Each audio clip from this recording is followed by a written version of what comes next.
পার্লামেন্টে অবশ্যই শ্রমিকদের প্রতিনিধি থাকতে হবে। এখানে আমরা যারা আছি অনেকেই গণ অভ্যুত্থানে নেতৃত্ব দিয়েছিল, ভবিষ্যতেও বাংলাদেশে নেতৃত্ব দিবে। এখানে কয়েকজন শ্রমিক প্রতিনিধি কথা বলেছিলেন, পার্লামেন্টে অবশ্যই শ্রমিকদের প্রতিনিধি থাকতে হবে। এখন পার্লামেন্টের বড় একটা অংশ হয়েছে আইনজীবী, ব্যবসায়ী, শ্রমিক পার্লামেন্টে নাই। শ্রমিক যদি পার্লামেন্টে না থাকে তাহলে শ্রমিকের পক্ষে পার্লামেন্টে কথা বলবে কে? তখন শ্রমিক রাজপথে গিয়ে যখন আন্দোলন করে, আবার ওই পার্লামেন্টে যে সংসদ সদস্য তিনি শ্রমিকদের হয়ে কথা না বলে, কারণ উনি বড় বড় গার্মেন্টসের মালিক, ওনার গার্মেন্টস বাঁচানোর জন্য যা যা করা দরকার উনি সংসদে তাই করে। এবং বাংলাদেশে তারা গত কয়েক দশকে যখন এই শ্রমিক ন্যায্য মজুরির জন্য আন্দোলনে গিয়েছে তাদের উপরে বুকে গুলি চালিয়েছিল।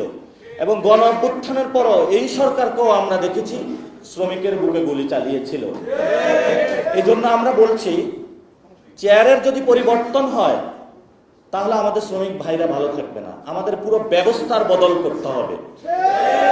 কারণ আগে যারা আওয়ামী লীগ শাসনামল, বিএনপির শাসনামল এবং বর্তমান সরকারের রয়েছে, চেয়ারের অদল বদল হয়েছে কিন্তু ফাইলগুলোর কোনো অদল বদল হয় নাই, শ্রমিকের কোনো মজুরি বাড়ে নাই।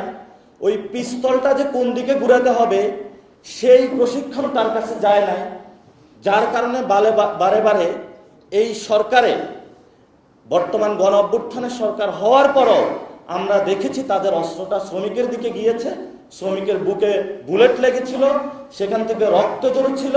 সেই রক্তের উপরে দাঁড়িয়ে সেখানে আমরা দেখেছি আবার নতুন করে সে আবার যে পূর্বের অবস্থা সেটাতে ফেরত যাওয়ার বর্তমানে একটি দল চেষ্টা করছে। এজন্য আমরা বলি, শ্রমিক আন্দোলনের সংস্কার প্রক্রিয়া কাজ করতে হবে। আমরা দেখেছি সংবিধান বিষয়ে সবাই যত সচেতন, পুলিশ নিয়ে সংস্কার নিয়ে যত সচেতন, শ্রমিক আন্দোলনের সংস্কার নিয়ে এই পর্যন্ত বড় কোনো একটি দল থেকে, বড় কোনো জায়গা থেকে শ্রমিকদের পক্ষ থেকে আওয়াজ উঠে নাই।